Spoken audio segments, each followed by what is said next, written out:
Keçən video izahda biz erkən dövlətləri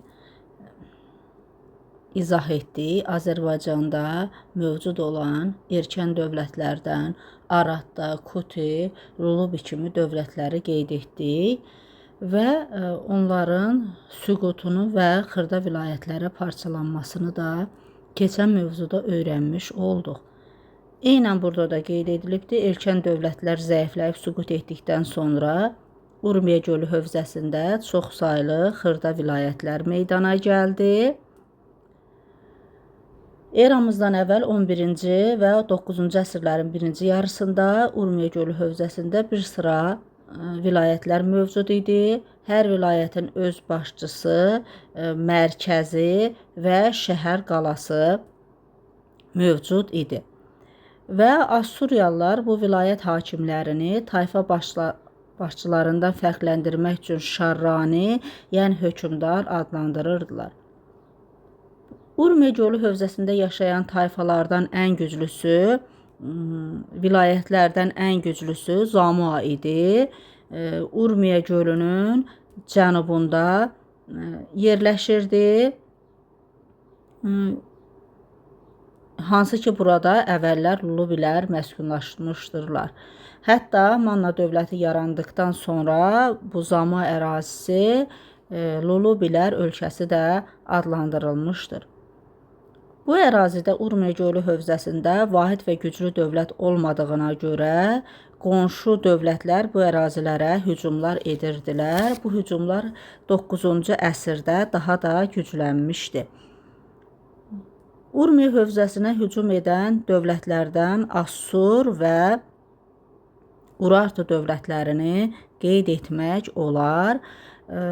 Bu basqınların nəticələri heç də yaxşı deyil idi. Əhalinin sərvəti talanı, minlərlə insan əsir aparılırdı. Bəzi vilayət hakimləri Assuriyalılar ilə müqavilələr bağlayır, xərac ödəməyə məcbur olurdular. Digərləri müqavimət göstərsələr də məğlub olurdular. Bu şəraitdə vilayətlərin birləşməsi, yad ellərə qarşı birgə mübarizə aparmaq artıq vacib idi. Birləşmə prosesində Zamua hakimləri daha mühüm rol oynadılar. Ya vilayətləri könüllü, ya da zor gücünə birləşdirirdilər. Və bunların nəticəsində də eramızdan əvvəl 9-cu əsrdə Manna dövləti yarandı. Manna adına ilk dəfə eramızdan əvvəl 843-cü ildə Aşur hökmdarı 3-cü Salmanasərin kitabəsində rast gəlinir. O, İzurtu şəhərini hökmdar şəhəri adlandırmışdır. Manna adı da mənşəcə yerli ad idi. İndi keçək Manna dövlətinin ərazisinə və siyasi quruluşuna. Azərbaycanın dedik cənubunda yaranıbdır. Şimal sərhəddə Araz çayına çatırdı.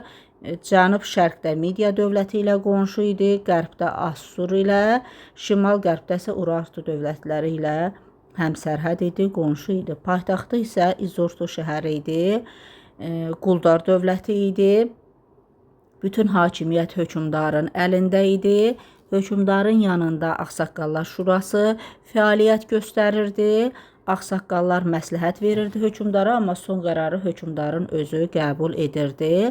Ağsaqqallar Şurasının mövcudluğu da onu sübut edirdi ki, Manna dövlətinin iddiai cəmiyyətdən sinifli cəmiyyətə yenicə keçdiyini göstərirdi. İranzudan başlayaraq isə hakimiyyət irsən atadan oğula keçməyə başlamışdır. Mannada idarə etmə sistemi monarxiya idi. Monarxiya tək hakimiyyətli dövlət idarə etmə quruluşu demək idi. İctimai quruluşuna görə dedik quldar, siyasi quruluşuna görə monarxiya. Manna əhalisi eramızdan əvvəl 3-cü, 2-ci minilliklərdə Urmiya gölü hövzəsində yaşamış Kuti, Lulubi, Su, Turukki və digər tayfaların varisləri idilər. Ona görə də eramızdan əvvəl 8-ci əsrdə Assur kitabəsində Kuti ölkəsi, Lulubi ölkəsi kimi ifadələr qalmaqda idi. Xəritədə də Mannanın ərazisinə baxsaq, Urmiya gölü hövzəsində Azərbaycanın cənubunda paytaxtı İzurtu, qonşuları Midiya, Assur, və Urartu qeyd etdik. Dediyimiz kimi sərhəddə Araz çayına çatırdı. Araz çayı da bu ərazidə. Mannada əhalinin sosial tərkibi birinci əyanlar, sonra sənətkarlar, kəndlilər və qullar idi. Manna eramızdan əvvəl 9-cu əsrdə yaransa da, bütün vilayətləri əhatə etmirdi. Ölkə daxilində vəziyyət yaxşı deyil idi. Vilayət hakimləri müstəqil fəaliyyət göstərirdi, mərkəzi hakimiyyətə tabe olmurdular. Bu da Mannanın işğalçılara qarşı müqavimət gücünü zəiflədirdi. Assuriya hücumları davam edirdi, Urartu hücumları davam edirdi və bu hücumlar eramızdan əvvəl 8-ci əsrin birinci yarısında daha da artdı. Urartunun hücumları Manna təbii ki, onlara qarşı mübarizə aparmışdı. Urartuya qarşı aparılan mübarizələr isə Mannanın özünü əsl dövlət kimi tanıtmasına və qüvvətlənməsinə səbəb olmuşdur. İranzunun dövründə eramızdan əvvəl 740-719-cu illərdə birləşmə prosesi sürətləndi. İranzunun qarşısında iki vəzifə dayanırdı. Manna dövlətini birləşdirib mərkəzi hakimiyyəti gücləndirmək və xarici hücumların qarşısını almaq. İranzu ilk növbədə daxili işlərə yönəldi. Vilayət başçılarını vəzifədən uzaqlaşdırdı, canişinlər təyin etdi, mərkəzləşmiş dövlət yaratdı. Bu da daxili sabitliyi tənzimlədi. İkinci məsələ daha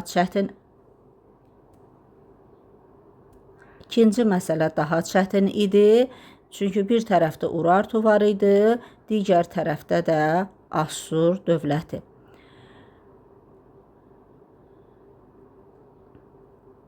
İranzu Assur ilə müttəfiqlik münasibətləri qurdu. Urartu hücumlarına qarşı mübarizə aparmaq üçün. Və eramızdan əvvəl 735-ci ildə Assuriya ilə Urartu arasındakı uzun sürən mübarizədə Manna bundan yararlana bildi. Bu mübarizədə Assur qalib gəldi və Urartunun zəiflənməsindən istifadə edən Manna İranzu öz vilayətlərini azad etdi, Mannanın tərkibinə qaytardı və onu canişinlər vasitəsilə idarə etməyə başladı. İranzunun hakimiyyətinin sonlarına yaxın ona qarşı narazılıqlar baş qaldırdı. Urartu hökmdarı təbii ki, Mannanın güclənməsini istəmirdi. Urartu hökmdarı burada 1-ci Rusadır. Mannanın vilayət hakimlərini, canişinləri İranzuya qarşı üsyanlara qaldırırdı. Amma bizim bu canişinlər, Manna canişinləri başa düşmürdülər Urartunun əsl məqsədini. Əvvəlcə Zikörtu vilayəti, sonra isə bir neçə vilayət Mannadan ayrıldı, keçdi Urartu tərəfə. Hətta eramızdan əvvəl 719-cu ildə Şuandahul və Durduqa şəhərləri üsyana başladılar İranzunun mərkəzləşmə siyasətinə qarşı. İranzunun müttəfiqi Assur isə köməyə gəldi. Assur bu fürsətdən istifadə etdi, Mannada öz mövqeyini gücləndirdi. Assur hökmdarı 2-ci Sarqon üsyanı yatırdı, üsyançıları darmadağın edərək Assuriyaya köçürdü və hakimiyyət və ərazilər İranzuya qaytarılmış oldu. Bu birmənalı qarşılanmadı, narazılıqlar artdı. İranzunun ölümündən sonra isə hakimiyyətə eramızdan əvvəl 718-716-cı ildə Aza gəldi. Amma atasının siyasətini davam etdirə bilmədi, ölkədə qarışıqlıq idi və o Aza, Uauş və yaxud da indiki Səhənd dağında Urartu tərəfinə keçmiş canişinlər öldürdülər onu. 1-ci Rusa Urartu hökmdarı Mannanın şimal-qərb vilayətlərini qarət edərək 22 Manna qalasını ələ keçirdi və Azadan sonra hakimiyyətə qardaşı Ullusun gəldi. Belə bir vəziyyətdə o Urartunu seçməli oldu və Urartu hökmdarı 1-ci Rusa onu Manna hökmdarı kimi tanıdı.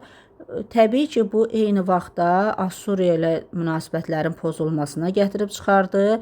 Bu Assuriyanın xoşuna gəlmədi və 716-cı ildə eramızdan əvvəl Manna ərazisinə yürüş etdi və Urartu meyilli qüvvələri məğlub etdi. Paytaxt İzurtu şəhəri talan edildi.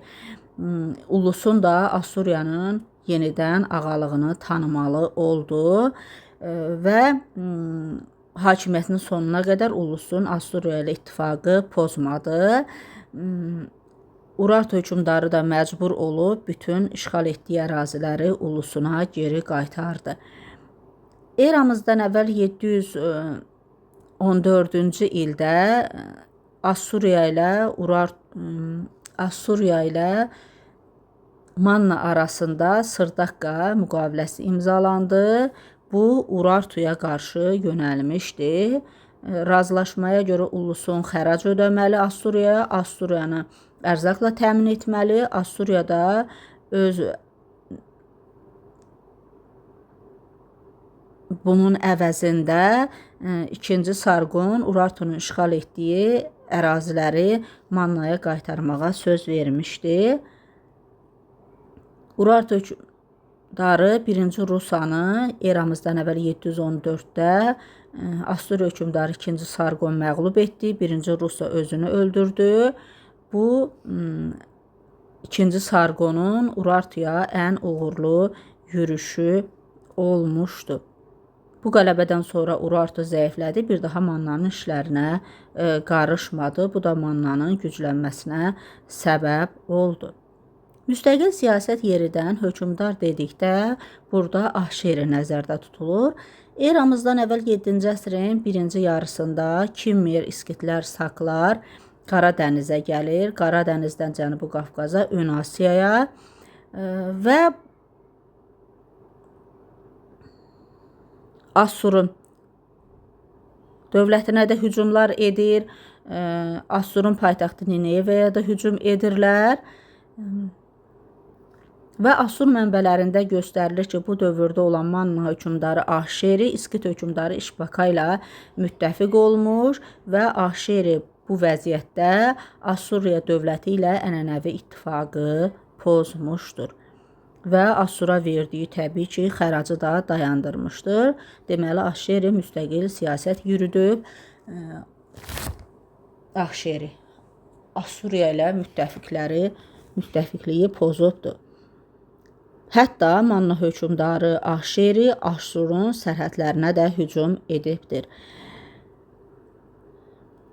Bu dövrdə Midiya ərazisi də Assuriya əsarətində idi. Kaştariti Assur əsarətinə qarşı mübarizə aparmışdır. Hətta Manna və İskitlər də Kaştaritiyə bu azadlıq mübarizəsində köməklik etmişdir.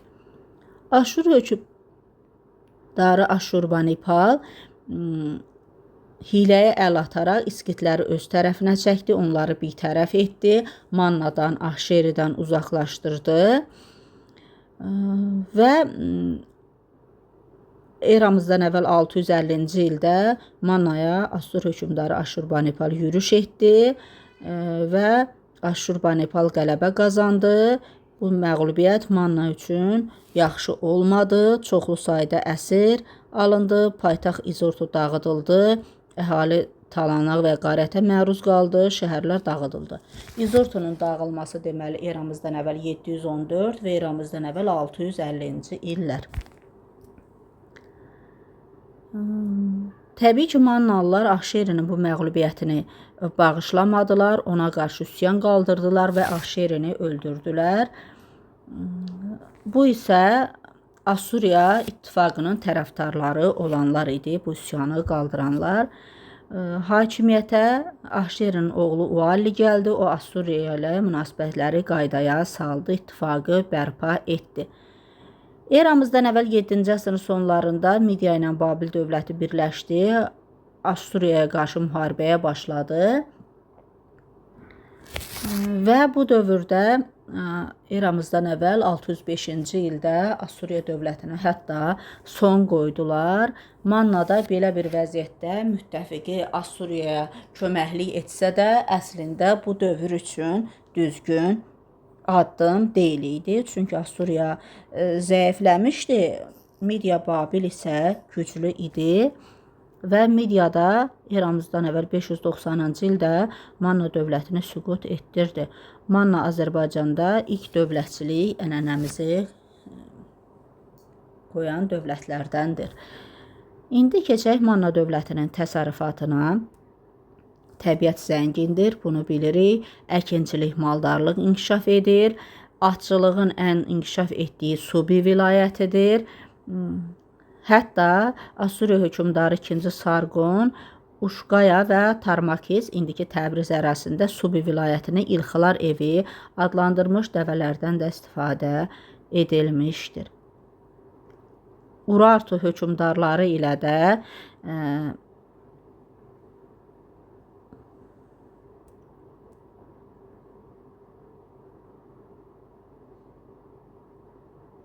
bu münasibətlər var idi.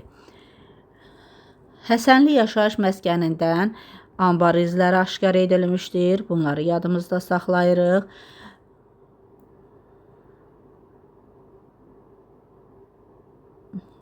İndi gələk Manna dövlətinin mədəniyyətinə. Həsənli və Ziviyə əsasında öyrənilmişdir. Yaşayış məskənləri əsasında Cənubi Azərbaycanda Amerika arxeoloqu Robert Dyson araşdırma aparmışdır. 1956-cı ildə Urmiya gölünün cənub sahilində Həsənlinin, ona yaxın yerdə isə Ziviyə yaşayış məskəni aşkar edilmişdir. Burada şəhər qalalar inşa edilmişdir, saraylar, məbədlər. Qurban ayinləri də həyata keçirilmişdir. Həsənli və Ziviyə tapıntıları sənətkarlığın yüksək inkişaf etdiyini göstərir. Həsənlidən parça qalıqları tapılmışdır. İndi isə keçək Manna ərazisində mövcud olan yazı, piktoqrafik yazı, ilk olaraq şəkli yazı, sonrası ideoqrafik, fikrin rəmzlərlə ifadə olunması yazı tipləri olmuşdur. Azərbaycanda, Qobustanda, Qazaxda, Gədəbəydə, Naxçıvanda piktoqrafik yazı nümunələri tapılmışdır. Təkcə Qobustanda 720 qayaüstü təsvir olmuşdur.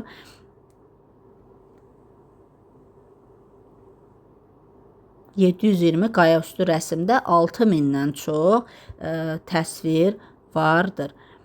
Eramızdan əvvəl 3-cü minillikdə Azərbaycan ərazisi miqyası ilə tanış idi. Bunu dövlət qurumlarını keçəndə də gördük. Ziviyədən tapılmış gümüş sininin üzərində isə Mannada yerli yazının olduğunu sübut edir. Bu hieroqlif yazılardır. Midiya ərazisindən isə mix yazılar olan gümüş qablar tapılmışdır. Hətta Assur və Urartu mənbələrində də Manna ərazisində çoxlu şəhər qalalar olduğu barədə məlumat verilir. Şəhər qalaların bəzi hökmdar şəhəri də adlanırdı.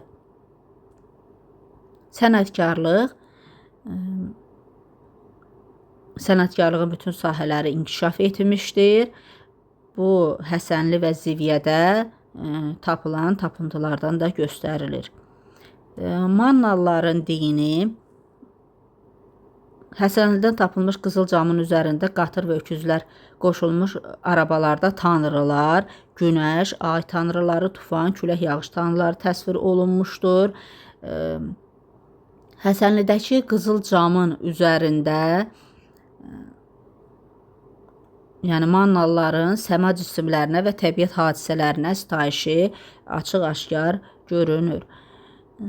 Və bu onların Mannalıların çox tanrılı olduğunu da sübut edir. Ziviyədən tapılmış qızıl əşyalar üzərindəki dirlik ağacı, onun ətrafında dağ keçiləri, qanatlı öküz təsvir olunmuşdur. Dirlik ağacı isə təbiətin ölməsi və dirilməsinin inancı ilə bağlıdır.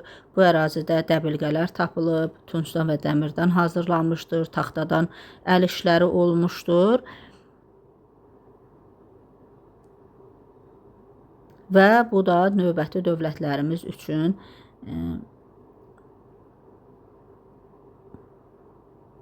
zəngin keçmiş deməkdir və Atropatena dövləti də bu mədəniyyətdən təbii ki, istifadə edəcək, yararlanacaq.